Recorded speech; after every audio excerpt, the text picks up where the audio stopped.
Hey Lee, where you at? I am in wonderful Wamsutter, Wyoming. And I happened to meet and I hate this word, an adventurer who has walked across the United States. And I'll let him tell his story. Um, what have you done? Well, it all depends on how much time you have and how much story I get to tell. I don't want to waste anybody's time, but there's a lot to it. I'll give you the Reader's Digest version. My name is John Martin, and I assisted a World War II Navy veteran by the name of Ernest Andrus on his second walk in his 90s across the United States. And unfortunately, Ernie did his first crossing from 90 to 93 years old from San Diego to Georgia.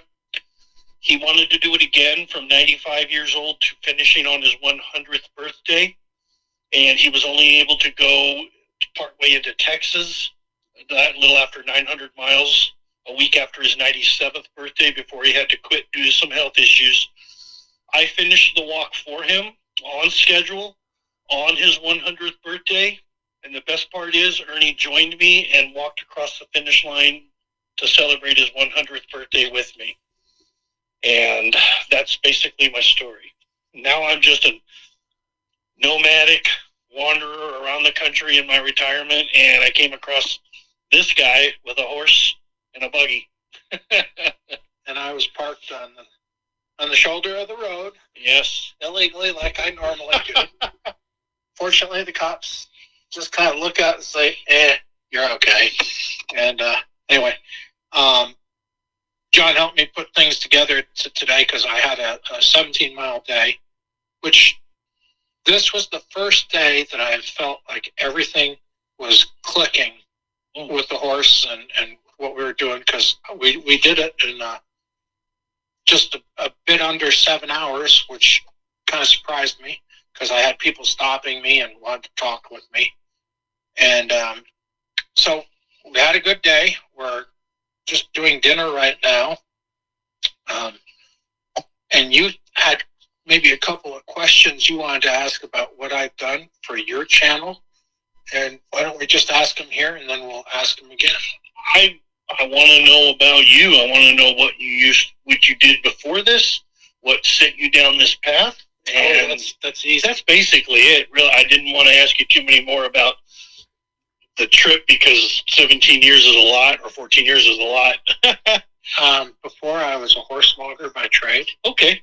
My family had a ranch up in Montana. It was a small little place. It was a timber ranch, and I ran that.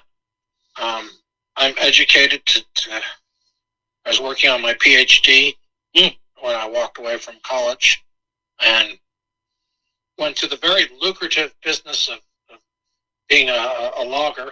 Hardy, har. And here we are. My family, I got sick in 2005. I'd had cancer a few years before that, and just said no more. I'm not taking care of the ranch anymore, so I sold the ranch.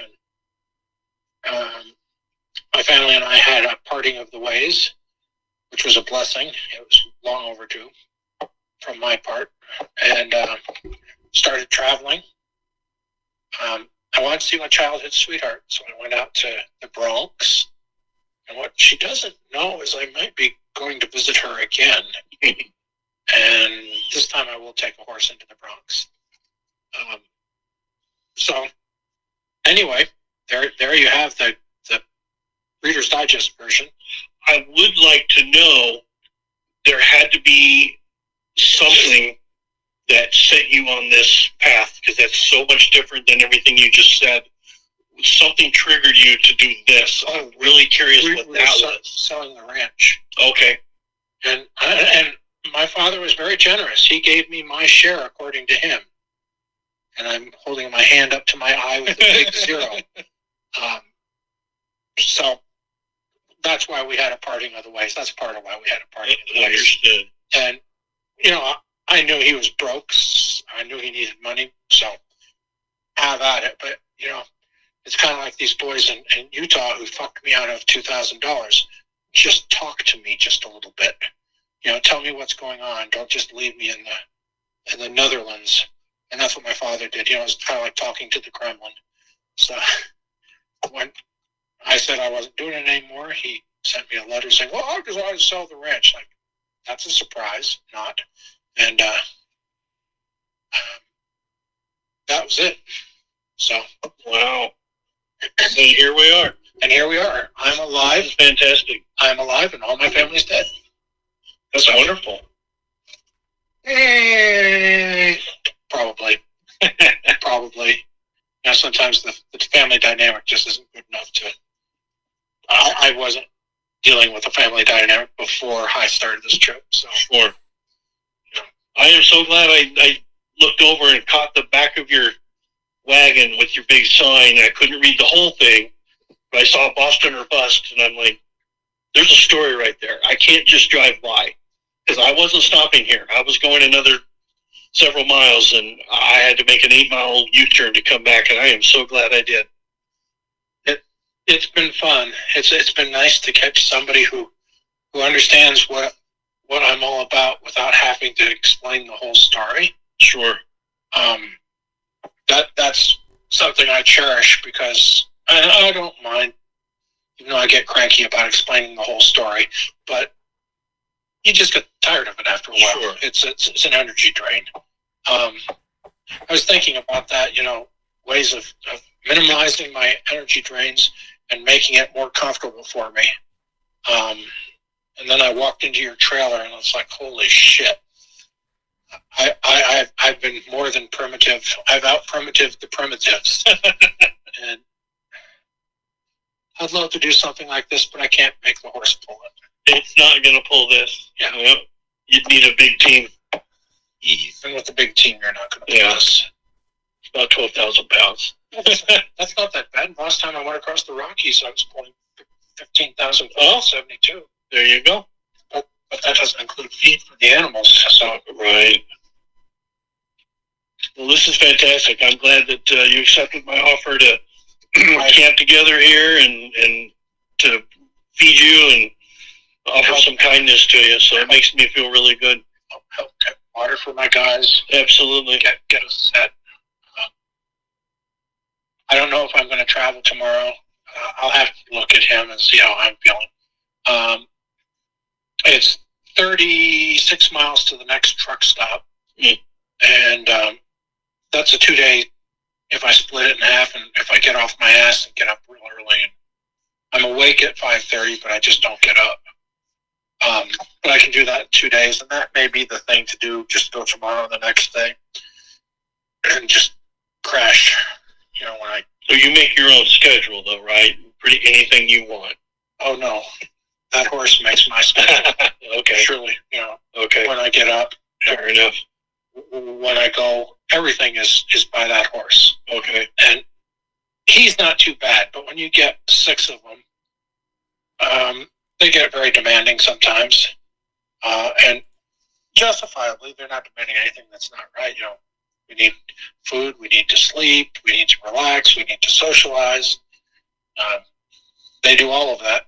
And so I need to get another horse so that I can have him doing all those things. He's feisty with me sometimes, but he's a good boy. So, you there, Chris? I'm still here. I'm just listening and enjoying the conversation. Cool.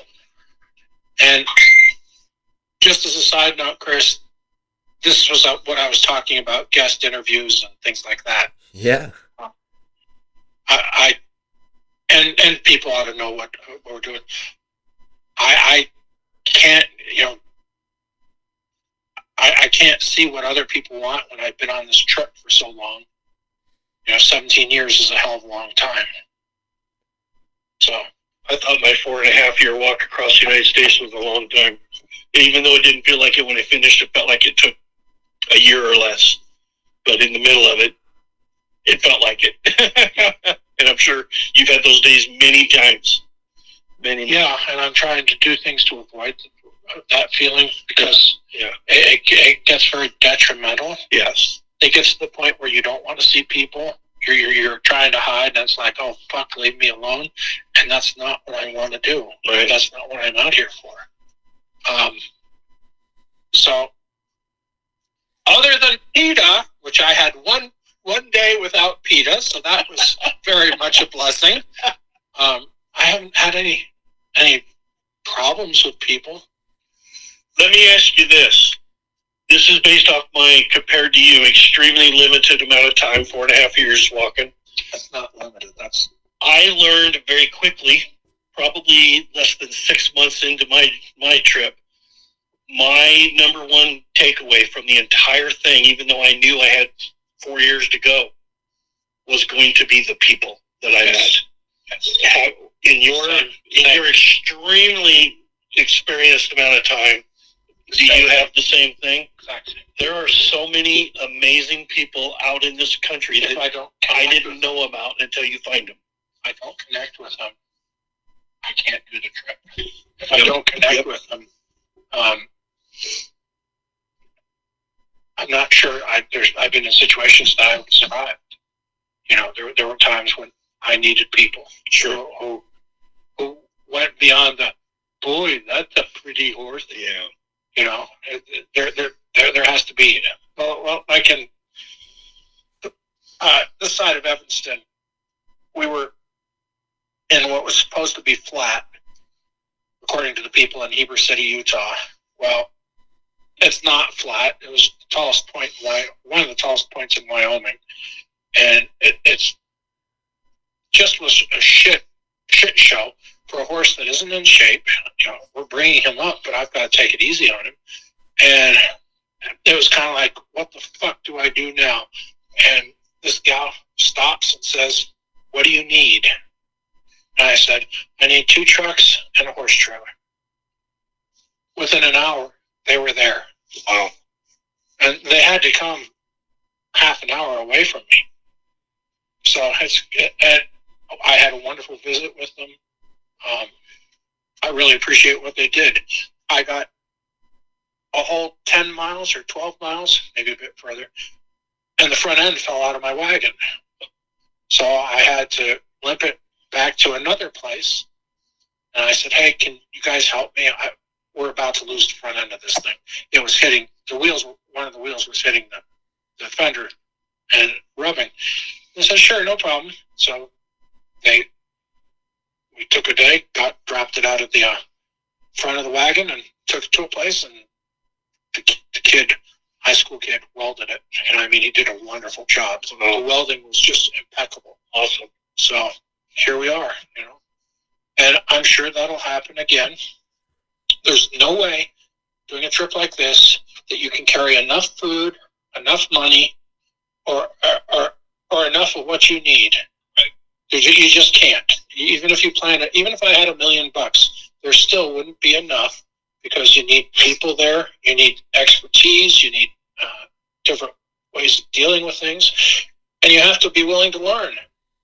You know, you're going to change doing this. You're going to learn different ways.